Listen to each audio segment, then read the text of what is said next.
Bonjour et bienvenue dans cette vidéo à destination des responsables formation pour vous aider à améliorer le taux de satisfaction des dispositifs de formation, notamment pour les populations commerciales. C'est la deuxième vidéo que je fais, en fait c'est la suite de la première.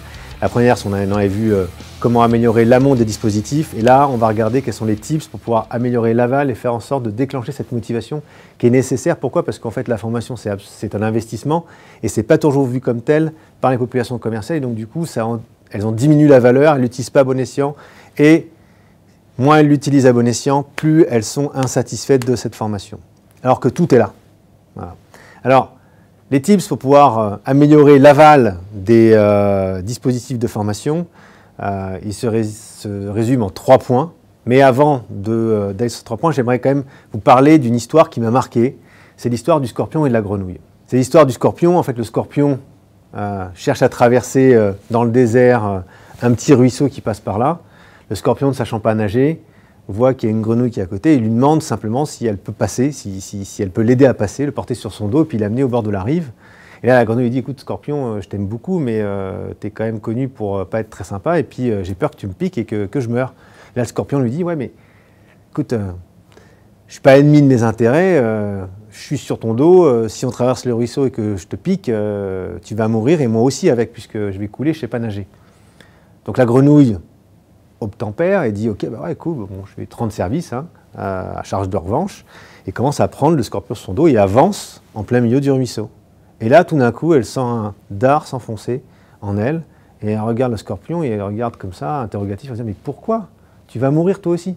Et là, le scorpion lui répond bah, « C'est dans ma nature. » Et en fait, cette métaphore, elle est très utile pour les populations commerciales qui vont en formation. C'est que quand on les aide à changer de façon de penser, on les aide à avoir des comportements différents et à matérialiser ces comportements de manière concrète par des techniques, en ayant des réflexes et en faisant des mises en situation et des jeux de rôle en formation pour que ça devienne quelque chose d'opérant, malgré le fait que ça a été fait comme ça et qu'ils ont commencé à initier une transformation, rapidement, ils vont changer, ils vont se remettre dans leurs habitudes à la suite du stage, sauf 3, 4, 5% qui va changer et qui va opérer. Alors comment est-ce qu'on fait du coup pour faire en sorte d'initier le changement et que ces 3-4% deviennent 10, 15, 20, 30%? Il y a 3 tips pour ça. Le premier de ces tips, c'est d'inclure et de créer un plan d'action dans la formation, un plan d'action qui est concret, matérialisé avec ce qu'on appelle la technique SMART, qui est spécifique, mesurable, ambitieux, réaliste et planifié dans le temps. Et que ce plan d'action soit transmis directement à son manager. Non pas pour contrôle, mais pour aide et suivi. C'est-à-dire qu'il faut arriver à faire créer une relation spécifique avec le manager et le commercial pour lui montrer que la formation n'est pas une punition, mais quelque chose qui va l'aider et sur lequel le manager, lui aussi, va investir du temps pour aider à la mise en application.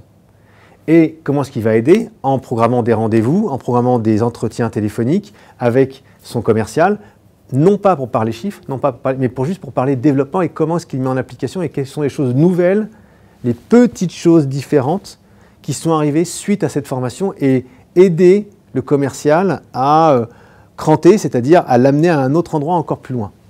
Le deuxième tips pour pouvoir faire en sorte d'améliorer ce taux de satisfaction, en fait, ça va être de créer des parcours dans lesquels il y a un suivi omnicanal, donc avec du blended, avec du e-learning, avec un suivi téléphonique ou carrément des journées de formation qui sont suivies. C'est-à-dire que si vous faites 2-3 jours de techniques différentes, il faut le faire suivre à 1 mois, 2 mois, 3 mois après, de plusieurs journées, à la fois pour faire des retours d'expérience dans lesquels les commerciaux vont être amenés à discuter des choses nouvelles, des nouveaux résultats et de nouvelles façons dont ils ont opéré leurs entretiens à l'aide des nouvelles techniques qui ont été données, mais également du coup de se partager la façon dont ils ont pu personnaliser et adapter les techniques les uns avec les autres. Et de faire ça dans des modalités qui sont par exemple comme le Codev aujourd'hui, c'est très porteur et ça permet aux commerciaux d'échanger et de se donner eux-mêmes du mentoring. Donc le suivi, c'est-à-dire le fait de se dire « Ok, voilà, j'investis 2 jours en formation », il faut prévoir aussi le temps de suivi qui est en fait la garantie de succès qui fait que ça va être mis en application. Tout simplement parce qu'en fait, un comportement, une façon de penser, il faut à peu près 21 fois pour l'ancrer en quelque chose qui est quelque chose de récurrent, c'est-à-dire de quelque chose qui est « je sais faire » à « je sais faire un peu » à « je sais faire tout le temps ».